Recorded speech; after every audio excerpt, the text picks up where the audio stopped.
ओम श्री गणेशाय नमः। ओम गं गुरुवे नमः। ओम नमः शिवाय। शिवजी सदा सहाय। कोटि रुद्र संहिता अध्याय 8 से लेकर 14 तक। प्रथम ज्योतिर्लिंग सोमनाथ के प्रादुर्भाव की कथा और उसकी महिमा। तदंतर कपिला नगरी के कालेश्वर, रामेश्वर आदि की महिमा बताते हुए सूत जी ने समुद्र के तट पर स्थित गोकर्ण क्षेत्र के शिवलिंगों की महिमा का वर्णन किया। फिर महाबल नामक शिवलिंग का अद्भुत महात्म्य सुनाकर अन्य बहुत से शिवलिंगों की विचित्र महात्म्य कथा का वर्णन करने के पश्चात ऋषियों के पूछने पर वे ज्योतिर्लिंगों का वर्णन करने लगे। सूत जी बोले, ब्राह्मणों, मैंने सद्गुरु से जो कुछ सुना है वह ज्योतिर्लिंगों का महात्म्य तथा उनके प्राकट्य का प्रसंग अपनी बुद्धि के अनुसार संक्षेप में ही सुनाऊंगा। तुम सब लोग सुनो। मुने, ज्योतिर्लिंगों में सबसे पहले सोमनाथ का नाम आता है, अतः पहले उन्हीं के महात्म्य को सावधान होकर सुनो। मुनीश्वरों, महामना प्रजापति दक्ष ने अपनी अश्विनी आदि 27 कन्याओं का विवाह चंद्रमा के साथ किया था। चंद्रमा को स्वामी के रूप में पाकर वे दक्ष कन्याएं विशेष शोभा पाने लगी तथा चंद्रमा भी उन्हें पत्नी के रूप में पाकर निरंतर सुशोभित होने लगे। उन सब पत्नियों में भी जो रोहिणी नाम की पत्नी थी, एकमात्र वही चंद्रमा को जितनी प्रिय थी उतनी दूसरी कोई पत्नी कदापि प्रिय नहीं हुई। इससे दूसरी स्त्रियों को बड़ा दुख हुआ। वे सब अपने पिता की शरण में गई। वहाँ जाकर उन्होंने जो भी दुख था उसे पिता को निवेदन किया। द्विजों, वह सब सुनकर दक्ष भी दुखी हो गए और चंद्रमा के पास आकर शांतिपूर्वक बोले। दक्ष ने कहा, कलानिधे, तुम निर्मल कुल में उत्पन्न हुए हो। तुम्हारे आश्रय में रहने वाली जितनी स्त्रियां हैं उन सब के प्रति तुम्हारे मन में न्यूनाधिक भाव क्यों है? तुम किसी को अधिक और किसी को कम प्यार क्यों करते हो? अब तक जो किया सो किया। अब आगे फिर कभी ऐसा विषमतापूर्ण बर्ताव तुम्हें नहीं करना चाहिए, क्योंकि उसे नरक देने वाला बताया गया है। सूत जी कहते हैं, महर्षियों, अपने दामाद चंद्रमा से स्वयं ऐसी प्रार्थना करके प्रजापति दक्ष घर को चले गए। उन्हें पूर्ण निश्चय हो गया था कि अब फिर आगे ऐसा नहीं होगा, पर चंद्रमा ने प्रबल भाव से विवश होकर उनकी बात नहीं मानी। वे रोहिणी में इतने आसक्त हो गए थे कि दूसरी किसी पत्नी का कभी आदर नहीं करते थे। इस बात को सुनकर दक्ष दुखी हो फिर स्वयं आकर चंद्रमा को उत्तम नीति से समझाने तथा न्यायोचित बर्ताव के लिए प्रार्थना करने लगे।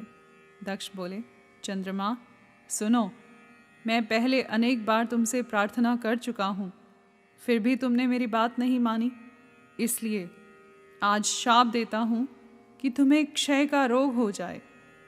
सूत जी कहते हैं, दक्ष के इतना कहते ही क्षण भर में चंद्रमा क्षय रोग से ग्रस्त हो गए।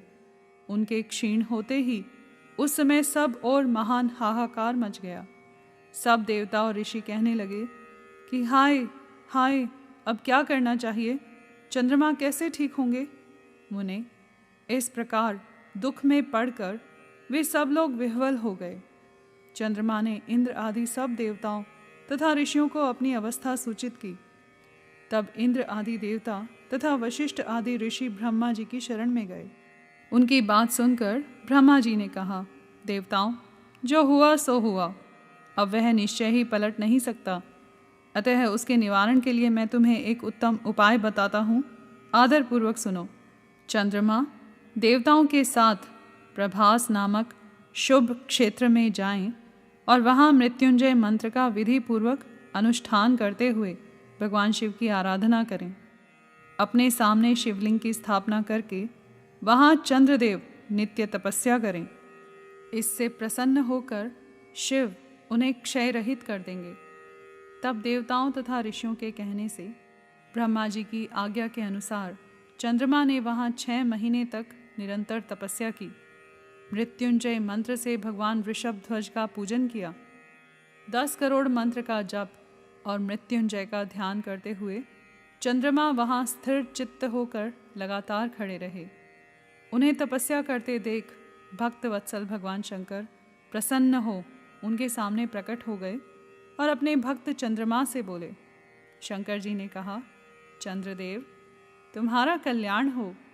तुम्हारे मन में जो अभीष्ट हो वह वर मांगो। मैं प्रसन्न हूँ, तुम्हें संपूर्ण उत्तम वर प्रदान करूँगा। चंद्रमा बोले, देवेश्वर, यदि आप प्रसन्न हैं तो मेरे लिए क्या असाध्य हो सकता है। तथापि प्रभो शंकर, आप मेरे शरीर के इस क्षय रोग का निवारण कीजिए। मुझसे जो अपराध बन गया हो उसे क्षमा कीजिए। शिवजी ने कहा, चंद्रदेव, एक पक्ष में प्रतिदिन तुम्हारी कला क्षीण होगी और दूसरे पक्ष में फिर वह निरंतर बढ़ती रहेगी। तदंतर चंद्रमा ने भक्ति भाव से भगवान शंकर की स्तुति की।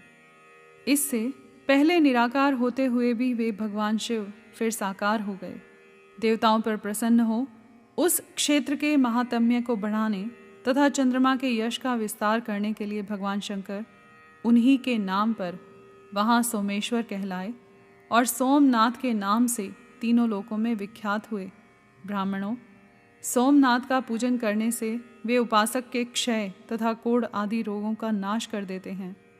ये चंद्रमा धन्य हैं, कृतकृत्य हैं, जिनके नाम से तीनों लोकों के स्वामी साक्षात भगवान शंकर भूतल को पवित्र करते हुए प्रभास क्षेत्र में विद्यमान हैं। वहीं संपूर्ण देवताओं ने सोम कुंड की भी स्थापना की है, जिसमें शिव और ब्रह्मा का सदा निवास माना जाता है। चंद्रकुंड इस भूतल पर पाप नाशन तीर्थ के रूप में प्रसिद्ध है। जो मनुष्य उसमें स्नान करता है वह सब पापों से मुक्त हो जाता है। क्षय आदि जो असाध्य रोग होते हैं वे सब उस कुंड में 6 मास तक स्नान करने मात्र से नष्ट हो जाते हैं। मनुष्य जिस फल के उद्देश्य से इस उत्तम तीर्थ का सेवन करता है उस फल को सर्वथा प्राप्त कर लेता है, इसमें संशय नहीं है। चंद्रमा निरोग होकर अपना पुराना कार्य संभालने लगे। इस प्रकार मैंने सोमनाथ की उत्पत्ति का सारा प्रसंग सुना दिया। मुनीश्वरों, इस तरह सोमेश्वर लिंग का प्रादुर्भाव हुआ है। जो मनुष्य सोमनाथ के प्रादुर्भाव की इस कथा को सुनता अथवा दूसरों को सुनाता है वह संपूर्ण अभिष्ट को पाता और सब पापों से मुक्त हो जाता है। यहाँ पर अध्याय 8 से लेकर 14 तक समाप्त हुए। कर्पूर गौरम करुणावतारम संसार सारम भुजगेंद्रहारम सदा वसंतम हृदयारविंदे भवम भवानी सहितम नमामि।